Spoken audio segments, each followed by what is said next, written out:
आज social media पे एक वीडियो वायरल है। वीडियो भारतीय जनता पार्टी की एमसीडी की स्टैंडिंग कमेटी की अध्यक्षा सत्या शर्मा का है। स्टैंडिंग कमेटी का अध्यक्ष होना मतलब ऐसा है जैसे किसी सरकार का चीफ मिनिस्टर। एमसीडी के अंदर स्टैंडिंग कमेटी का अध्यक्ष मुख्यमंत्री की तरह होता है और मेयर जो है वो स्पीकर की तरह होता है। तो जिसके पास पूरी की पूरी एमसीडी चलाने की शक्तियां संविधान ने दी, उस एमसीडी की स्टैंडिंग कमेटी की करंट चेयरपर्सन सत्या शर्मा ने अपनी ही सरकार की दिल्ली पुलिस पर बहुत गंभीर आरोप लगाए हैं। मुझे नहीं लगता कि पिछले कई दशकों में ऐसा स्ट्रेट आरोप, सीधा आरोप उन्होंने अपनी सरकार की दिल्ली पुलिस पे लगाए हैं। मामला है चांदनी चौक का, पुरानी दिल्ली रेलवे स्टेशन का। स्टेशन के बिल्कुल सामने खुल्लम खुल्ला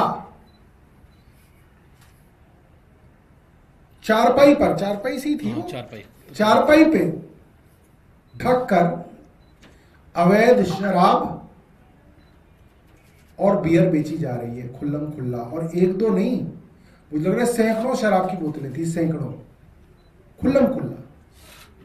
चादर ढकी हुई थी बस उसके ऊपर। चादर हटाई और देखा कि ये क्या है। चादर हटाई, बियर के कैन ही कैन रखे हुए हैं। तो ये खुल्लम खुल्ला अवैध व्यापार जो हो रहा था, उस पर सत्या शर्मा ने कहा ये दिल्ली पुलिस की मिली भगत से किया जा रहा है। मिली भगत शब्द इस्तेमाल किया उन्होंने, मिली भगत। अभी भी ट्वीट पड़ा हुआ है, थोड़ी देर में डिलीट हो जाएगा, आप सब ले लो, उसको डाउनलोड कर लो, क्योंकि उसके अंदर उन्होंने गृह मंत्री को टैग किया है। मुझे लग रहा है शायद प्रधानमंत्री कार्यालय को भी टैग किया है। मैं आपको देख के बताऊं, बहुत गंभीर मामला है, ये छोटा मामला नहीं है दोस्तों। इसका मतलब वो सीधे तौर पे प्रधानमंत्री रेखा गुप्ता, सबसे पहले उन्होंने रेखा गुप्ता को टैग किया हुआ है, चीफ मिनिस्टर ऑफिस को टैग किया हुआ है, नरेंद्र मोदी प्रधानमंत्री को अपने व्यक्तिगत अकाउंट पे टैग किया है, HMO home minister office India Amit Shah के कार्यालय को टैग किया हुआ है। तो ये सीधा आरोप जो है, गंभीर आरोप लगाया है। एक बार इस वीडियो को आप लोग सुनिए, हम आपके सामने चला रहे हैं।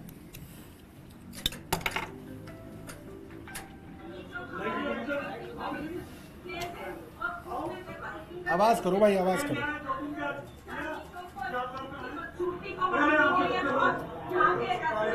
दोबारा करो यार, दोबारा। कोई भी कार्रवाई करने के लिए तैयार किया आज हमने।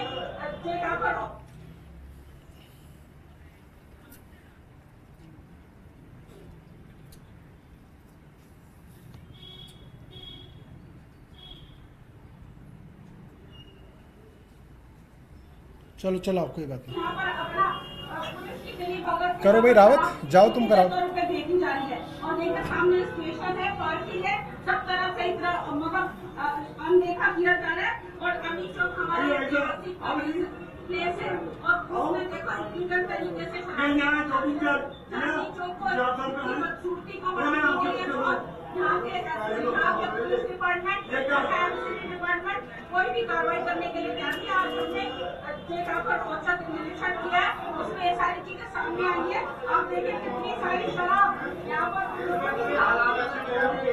सारी शराब यहाँ पे निकाल के रखी है ना। तो यहाँ पर अपना पुलिस की मिली भगत से यहाँ पर शराब कितनी देर तौर पे देखी जा रही है। और देखिए सामने स्टेशन है, पार्किंग है, सब तरफ से मतलब अनदेखा किया जा रहा है। और आगे भी किसी तरह की पार्किंग लोगों ने लगा रखी है, दुकानें अनऑथराइज्ड लगा रखी, जहाँ पर नॉन फेयर और जो बाकी चीजें है बेचे जा रहे। और लगातार यहाँ पे देखो, आप देखिए दिल्ली की खूबसूरती के लिए क्या ये लोग कलंक के काम कर रहे हैं।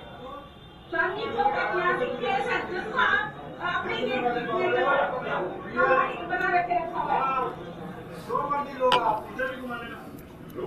नमस्कार। तो दोस्तों, साफ साफ सत्या शर्मा गृह मंत्री, प्रधानमंत्री, मुख्यमंत्री को टैग करके कह रही है दिल्ली पुलिस की मिली भगत से अवैध शराब का धंधा बीचों बीच चांदनी चौक की पार्किंग में चल रहा है। आज से करीब 5-6 दिन पहले की बात है।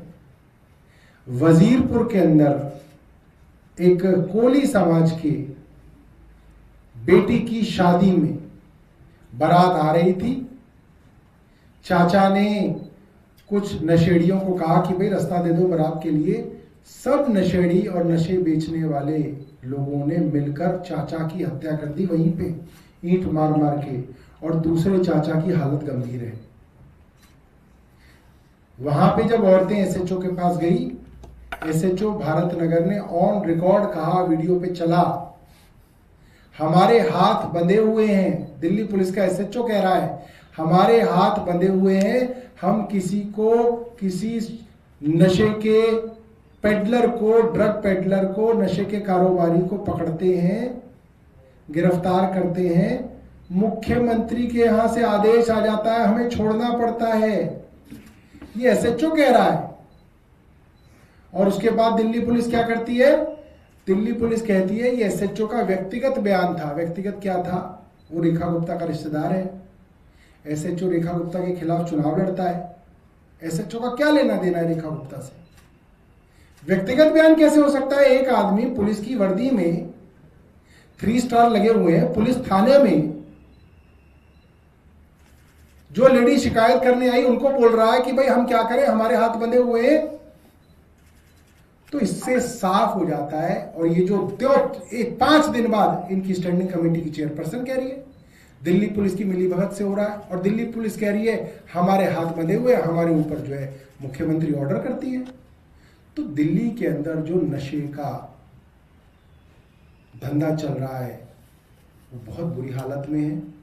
सुल्तानपुरी, मंगोलपुरी, बवाना, कोंडली, सीलमपुर, त्रिलोकपुरी, सीमापुरी, ये तमाम वो इलाके जहाँ पे गरीब लोग रहते हैं, जहाँ पे जे कॉलोनीज हैं या रीसेटलमेंट कॉलोनीज हैं या अनऑथराइज कॉलोनीज हैं, खास तौर पे पूरा का पूरा वेस्टर्न और नॉर्थ वेस्टर्न दिल्ली, पूरा का पूरा ईस्टर्न और नॉर्थ ईस्ट दिल्ली इससे त्रस्त है।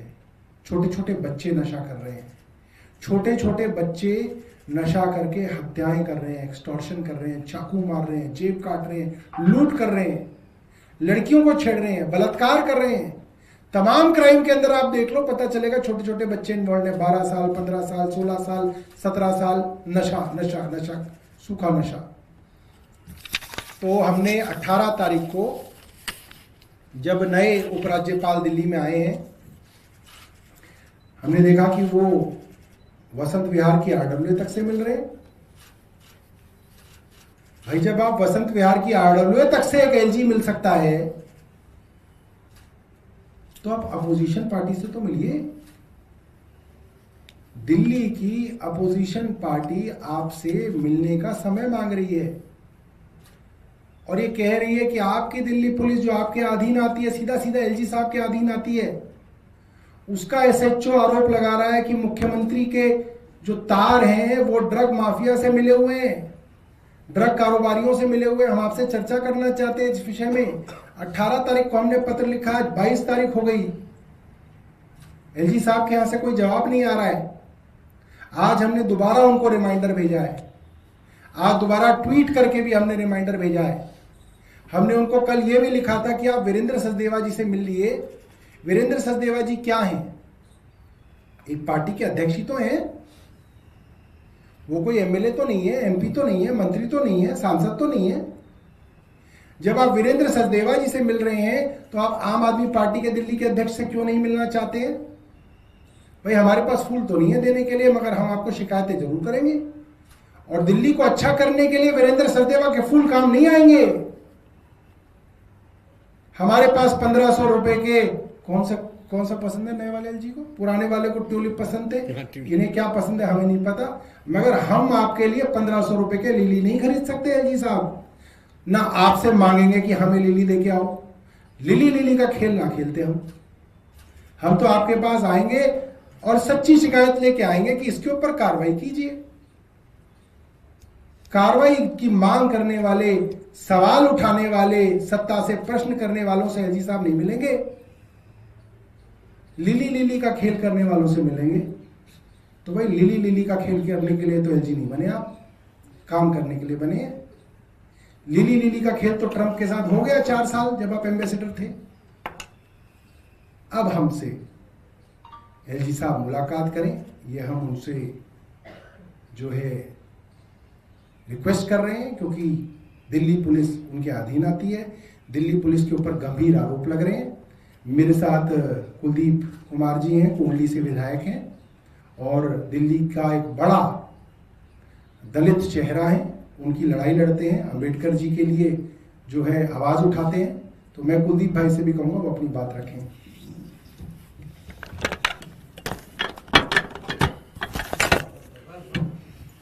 साथी जैसा भी बताया कि आप सब जानते हैं कि दिल्ली में अपराध दिन पर दिन बढ़ते जा रहे हैं और हम इस आम आदमी पार्टी की तरफ से भी और दिल्ली की जनता की आवाज उठाने की तरफ से भी आदरणीय अध्यक्ष सौरभ भारद्वाज जी समय समय पर सरकार को ये बताते रहते हैं कि आपके संरक्षण में दिल्ली में अपराध पनप रहा है, आप इसको ठीक करिए। लेकिन सरकार अपनी जिम्मेदारियों से भागने का काम कर रही है और दिल्ली में अपराध इस लेवल पे बढ़ने शुरू हो गए हैं कि अब तो दिल्ली में हत्याएं हो रही हैं, खुलेआम हत्याएं हो रही है दिल्ली के अंदर, और सरकार मौन है क्योंकि सरकार की मुख्यमंत्री रेखा गुप्ता जी के संरक्षण में दिल्ली में हत्याएं हो रही हैं और वो जवाब नहीं दे रही है इस बात पे। तो साथियों, आज इस प्रेस वार्ता के माध्यम से हमारी एक मांग है कि जैसे दिल्ली में एक दलित समाज से आने वाले तरुण नाम के व्यक्ति, जिसका तरुण खटीक के नाम से नाम है, उनकी जिस प्रकार से दिल्ली में उत्तम नगर में हत्या होने का काम हुआ, जैसे अभी वजीरपुर के अंदर एक चाचा को जो अपनी भतीजी की शादी में बारात को चढ़ाने का काम कर रहा था, कुछ अपराधियों ने, नशेड़ियों ने मिलकर उनकी हत्या करने का काम दिल्ली में करने का काम किया। और आप सब जानते हैं कि दलित समाज के लोग एक गरीब तबके से आने वाले लोग होते हैं, इनकी आर्थिक स्थिति इतनी अच्छी नहीं होती और 3 बेटियां उनकी हैं। आप सोचिए उस परिवार की, उन बच्चियों की शादी कौन करेगा, उस परिवार के घर का खर्चा कौन चलाएगा, जिस परिवार के घर का बेटा उत्तम नगर में तरुण चला गया उस परिवार को कौन चलाएगा। तो आज हम दिल्ली की रेखा गुप्ता सरकार से मांग करते हैं कि मुख्यमंत्री जी, आप मिलने तो नहीं गए उस परिवार के पास, लेकिन आप उस परिवार को तुरंत प्रभाव में 1 करोड़ रुपए का मुआवजा राशि देने का काम करे। दिल्ली सरकार उन दोनों जो हत्याएं दिल्ली, क्योंकि वो जो हत्याएं हुई हैं वो इनके प्रशासन के फेलियर की वजह से हुई हैं।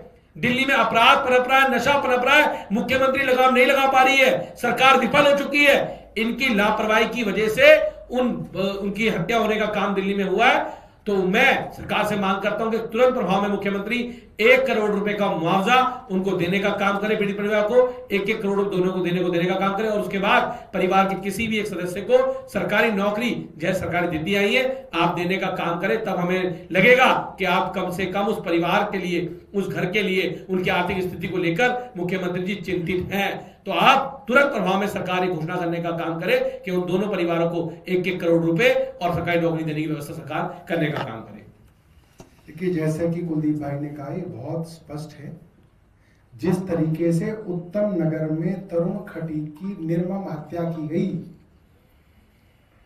उसके परिवार को 1 करोड़ रुपए का मुआवजा और परिवार में एक सदस्य को सरकारी नौकरी दी जाए। जैसे वजीरपुर में कोली समाज के एक इलेक्ट्रीशियन, जिसकी 3 छोटी छोटी बेटियां हैं, एक नर्सरी में थी, एक शायद दूसरी में है और तीसरी लड़की छठी में है। 3 बेटियों से मैं मिल के आया, उसकी 3 बेटियां हैं। अब घर में कमाने वाला कोई नहीं है। शायद 5 बाय 5 फुट का कमरा था जिसमें मैं गया था, 5 फुट बाय 5 फुट का। उनके परिवार में एक सरकारी नौकरी और 1 करोड़ रुपए की मदद दी जाए। आपके अपने कार्यकर्ता पैर फिसल के यमुना में गिर के गुजर गया, करावल नगर में बुराड़ी के निकट, आपने उसको सरकारी नौकरी भी दी और मुआवजा भी दिया। अपने कार्यकर्ता को मुआवजा और सरकारी नौकरी, और दलित के बेटे को, जिसकी 3 बेटियां हैं, एक नर्सरी में, एक दूसरी में, एक छठी में, उसको आप मिलने का भी समय नहीं दे रही हैं। उत्तम नगर में तरुण गुजर गया, उसको 1 करोड़ रुपया नहीं दे रहे हैं, उसको सरकारी नौकरी नहीं देनी है। ये पैसा कोई रेखा गुप्ता के बाप का नहीं है, ना कपिल मिश्रा ने फैक्ट्री के अंदर कमाया है पैसा, ये दिल्ली वालों के टैक्स का पैसा है। अगर दलितों के परिवारों को ये पैसा नहीं दिया तो रेखा गुप्ता की सरकार की ईंट से ईंट बजाएंगे हम। क्यों कुलदीप भाई? बिल्कुल। रेखा गुप्ता इस मुखालते में ना रहे, ईंट से ईंट बजाई जाएगी उनकी सरकार की अगर तरुण के परिवार को 1 करोड़ रुपया नहीं दिया रेखा ने, और अगर उस कोहली परिवार को 1 करोड़ रुपया और सरकारी नौकरी नहीं दी तो इनके होश ठिकाने, इनकी सरकार के होश ठिकाने लगाने आम आदमी पार्टी को आता है। और हम जो है इनसे जो है निवेदन नहीं करते रहेंगे, इनके खिलाफ बड़े बड़े प्रोटेस्ट करेंगे अगर नहीं करेंगे तो। बहुत बहुत धन्यवाद। सौरभ जी, आज एक हैशटैग बीजेपी के कार्यकर्ता उसको पोस्ट कर रहे हैं कि प्रधानमंत्री नरेंद्र मोदी जनसेवक हैं, उन्होंने 8,931 दिन as a chief minister, as a PM complete किए हैं, जो कि अपने आप में एक बड़ा कीर्तिमान है।